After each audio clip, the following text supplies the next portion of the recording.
Bună ziua! Bine ați venit în bucătăria mea! Astăzi vom face supă cremă de linte.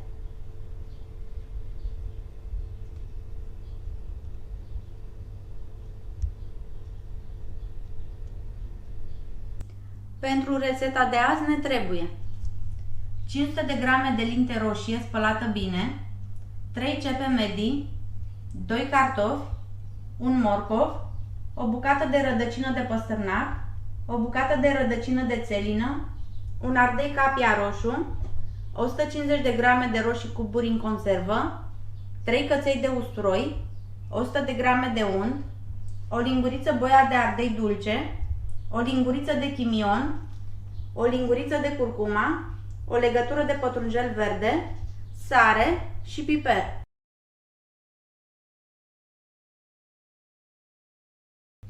Începem prin a toca legumele. Ceapa o tăiem în solzișori.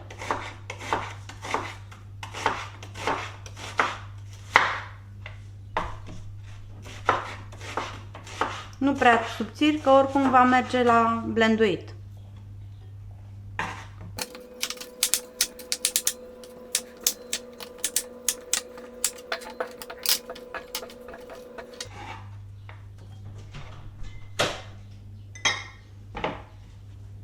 Tăiem țelina în felii subțiri.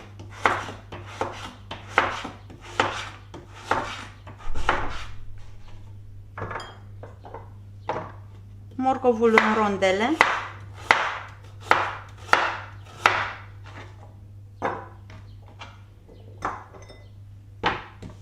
Rădăcina de păstărnac, tot așa în felii.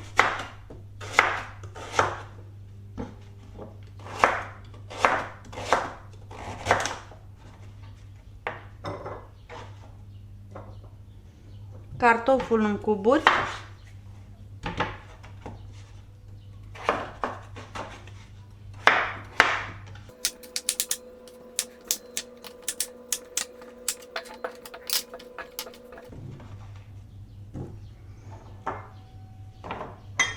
Ardeiul în capia în bucăți mai mari.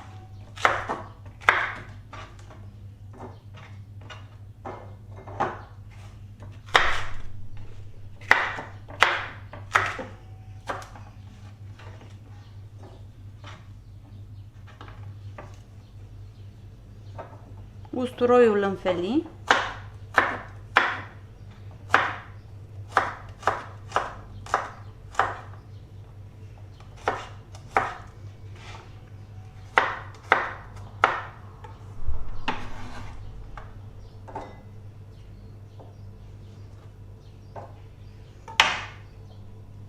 Și pătrunjelul îl tocăm mărunt.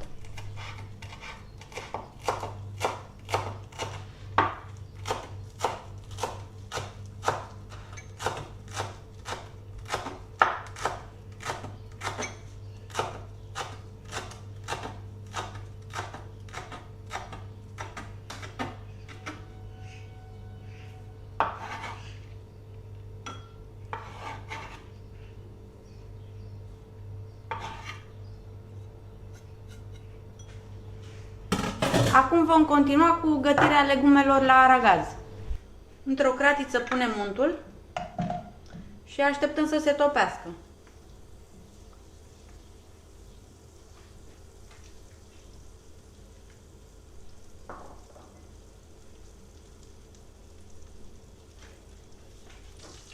Când s-a topit, adăugăm ceapa.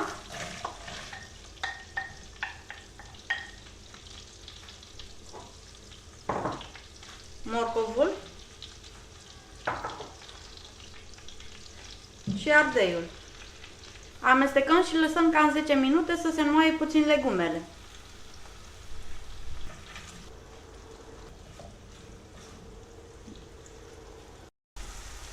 Să nu uităm să amestecăm din când în când.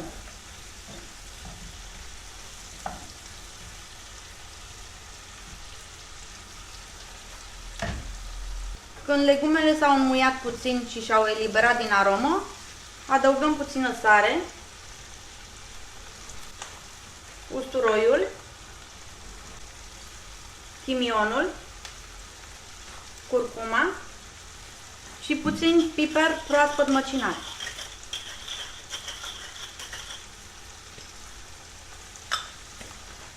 Amestecăm și lăsăm un minut.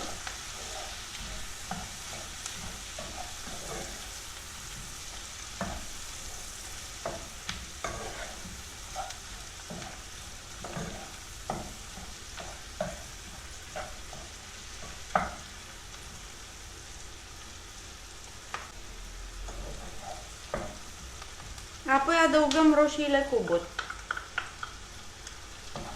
Mai lăsăm 2 minute amestecând periodic.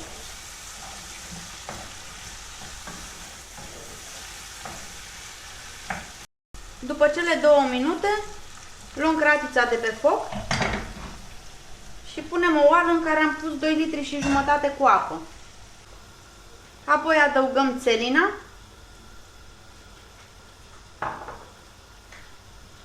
păstărnacul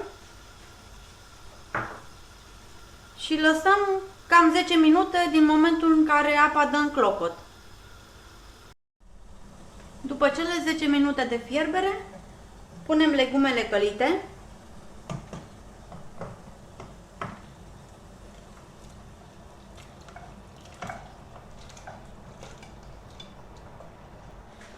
cartoful,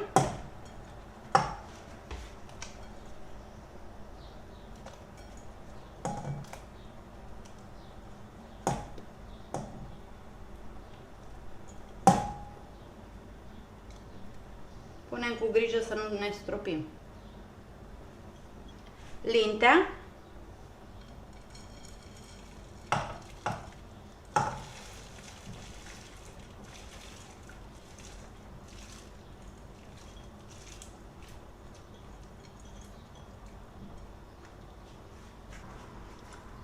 și boiaua.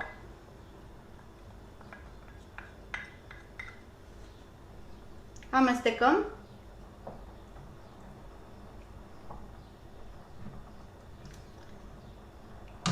Când a început să clopotească, acoperim oala cu capac și lăsăm să fiarbă la foc mic cam 30 de minute sau până ce legumele sunt bine fierte. După 30 de minute verificăm legumele, să vedem dacă s-au fiert.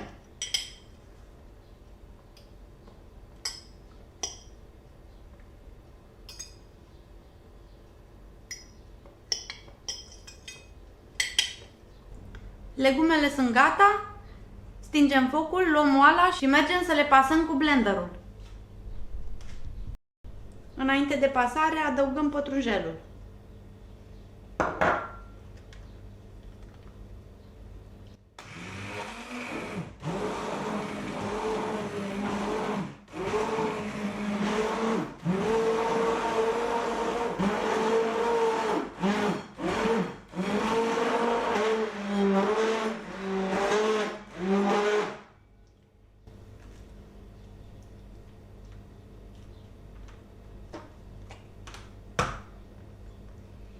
La final mai adăugăm sare și piper dacă mai este nevoie și supa cremă de linte este gata.